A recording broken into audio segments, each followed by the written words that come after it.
here wishing a very very happy birthday to my favorite Pavanji and my guru and my inspiration, my motivation.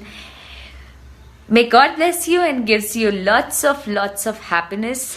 तो भाई लोग सामने साथी है। हाँ तो भाई लोग, क्योंकि आप लोग का पावर स्टार पवन सिंह के जन्मदिन मनाने अक्षा सिंह आ चुकी है। हाँ भाई लोग, आप लोग सही सुन रहे हैं। तो भाई लोग, आपने देखा किस तरह पावर स्टार पवन सिंह का जन्मदिन विश की अक्षा सिंह। तो भाई लोग तहलका ही तहलका मच गया। तो भाई लोग, पावर स्टार पवन सिंह और अक्षा सिंह का बेस्ट जोड़ी माना जाता था, जो कि पावर स्टार पवन सिंह और अक्षा सिंह का देखने के लिए फैंस काफी बेकाबू हो जाते थे। और हाँ भाई लोग, पावर स्टार पवन सिंह और अक्षा सिंह जो कि एक से एक बड़ी हिट फिल्म दी है। और हाँ भाई लोग, आज पावर स्टार पवन सिंह का जन्मदिन मनने वाला है, जो कि काफी धूमधाम से मनने वाला है, जो कि आज सारे कलाकार जुटने वाला है और एक साथ पावर स्टार पवन सिंह का जन्मदिन मनाने वाले हैं। हाँ भाई लोग, तहलका आज मचेगा।